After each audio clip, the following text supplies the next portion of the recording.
Hello guys. Good morning. अभी सुबह के बज रहे हैं 4:30 और ये देखो मेरे हस्बैंड मेरे लिए लेकर आए हैं गर्म पानी हर दिन की तरह। पानी पीते हुए मैं सोच रही थी कि आज के स्टडी रूटीन में मेरा क्या होगा। मुझे ऐसा लगता है कि मॉर्निंग की पढ़ाई सबसे ज़्यादा इफ़ेक्टिव होती है। आपको कैसा लगता है मुझे ज़रूर बताइएगा। मेरे साथ साथ मेरे हस्बैंड भी साइड में स्टडी कर रहे हैं। मैं अपने लिए पढ़ रही हूँ और मेरे हस्बैंड को जो अपने कॉलेज में आज पढ़ाना है वो पढ़ रहे हैं। वो कैमरे में नहीं आ रहे हैं पर वो भी साइड में ही हैं। फिर वही डेली रूटीन। मैंने अपने बेड को क्लीन किया अच्छे से। मुझे उठते ही अपने बेड को साफ़ करना पसंद है और बुक्स को उसकी जगह पे रख दिया। मेरे पति इधर पूरे घर में झाड़ू लगाते हुए, सबसे पहले वो हमारे ही रूम में लगाते हैं, यहीं से शुरू करते हैं। वो झाड़ू लगाते इसलिए हैं क्योंकि वो थोड़ा बढ़िया से लगाते हैं, मतलब मुझसे बढ़िया लगाते हैं। वो एकदम क्लीन, नीट एंड क्लीन लगाते हैं। और जब तक वो झाड़ू लगा रहे थे, जब तक मैंने इधर किचन को अच्छे से साफ़ किया। किचन कुछ ज़्यादा ही गंदा हो जाता है, इसलिए उसे थोड़ा टाइम देकर और अच्छे से क्लीन करना होता है। ये मेरा ही काम है, इसे मैं ही करती हूँ क्योंकि मेरे हस्बैंड किचन को साफ़ नहीं कर पाते हैं। उनका कहना है कि तुम ही करो क्योंकि तुम अच्छे से करती हो। फिर झाड़ू तो घर में लग गया था, उस पे मैंने अच्छे से पोछा लगा दिया।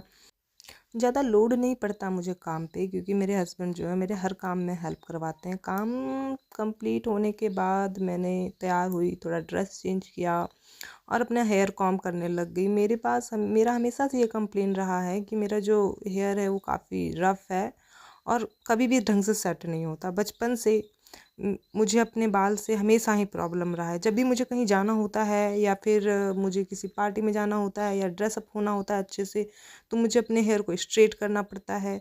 अभी खाना बनने में टाइम था, इसलिए मैंने सोचा कि जब तक ब्रेकफास्ट बन नहीं जाता है, थोड़ा सा क्यों नहीं और पढ़ाई कर लिया जाए। तो बस फिर मैं अपने उस चेयर पे बैठी और पढ़ने में लग गई। थोड़ा सा इस टाइम सोचा मैंने कि पढ़ाई से अच्छा है कि मैं रिवीजन कर लूँ। जो मैंने मॉर्निंग में पढ़ा था वो मैं इस समय रिवीजन कर रही थी।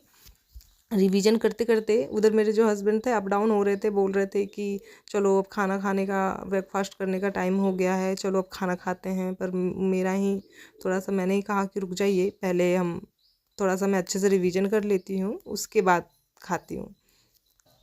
तो उधर वो फिर ब्रेकफास्ट निकालने लग गए और इधर जब तक वो निकाल रहे थे तब तक मैंने सोचा कि क्यों नहीं थोड़ा सा और पढ़ लिया जाए। और मैं अपने पढ़ाई में कंटिन्यू हो गई। रिवीजन ज़रूरी हो जाता है, जब तक रिवीजन नहीं करो ऐसा लगता है कि कुछ पढ़े ही नहीं। और फिर हम लोग आ गए अपने खाना खाने की जगह पर। इधर मेरे फादर इन लॉ और इधर मेरे हस्बैंड और इधर मैं। प्लीज़ ये मत सोचिएगा मेरे प्लेट को देख के कितनी सारी रोटियां मैं अकेले खाऊंगी। ये जो मेरे साथ है ना मेरा हस्बैंड, उसका भी, वो अपना भी खाना एक ही प्लेट में ले आया है और वो भी साथ में ही खाएगा। मुझे कई लोगों ने बोला है कि अपने हस्बैंड के साथ एक ही प्लेट में मत खाया करो, ये सही नहीं होता। पर मुझे ऐसा नहीं लगता कि हम एक प्लेट में नहीं खा सकते। मैं इन सब चीज़ों को नहीं मानती। आपको कैसा लगता है बताइएगा। फिर खाना खाने के बाद फिर सोचा क्यों नहीं अभी थोड़ा सा पढ़ती हूँ। और क्योंकि आज संडे का टाइम था और मेरे पास टाइम ही टाइम था, तो मैंने पूरे दिन पढ़ाई किया और शाम को मुझे जाना था अपनी मदर इन लॉ के लिए शॉपिंग करने, क्योंकि कुछ दिनों के बाद हमारे घर में एक फंक्शन है जो कि आपको देखने को पता चल ही जाएगा कि क्या फंक्शन है।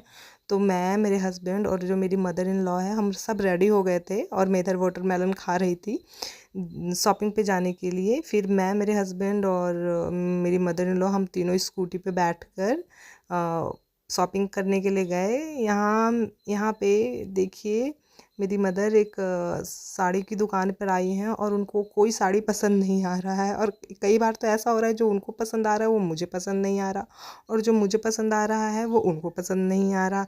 हमने बहुत टाइम दिया इस दुकान पे लेकिन उनको कुछ भी समझ में नहीं आया। और इधर साइड में मेरे हस्बैंड, वो तो कुछ हेल्प करवा नहीं रहे थे, बस साइड में बैठ के हम लोगों का वीडियो शूट कर रहे थे। इतना कन्फ्यूजन लग रहा था।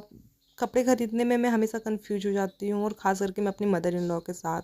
फिर हम लोग दूसरे दुकान पे आ गए। मुझे लगा शायद उनको यहाँ कुछ पसंद आए, और यहाँ पे उन्होंने एक साड़ी तो पसंद की लेकिन उन साड़ी का रेट उनको ज़्यादा ही कुछ लग रहा था और वो बार्गेनिंग कर रही थी। और ये जो टाइम है ना मेरे लिए बड़ा एम्बैरेसिंग होता है क्योंकि मैं कर नहीं पाती हूँ। और जो पुराने टाइम के लोग हैं, पुराने मीन्स जो हमसे बड़े जनरेशन के लोग हैं, वो बिना बार्गेनिंग किए मानते नहीं है, चाहे उनको कैसे भी दुकान पे लेके चले जाओ बार्गेनिंग करेंगे ही करेंगे। और बस हमने आज का दिन इसी तरह से ख़त्म किया।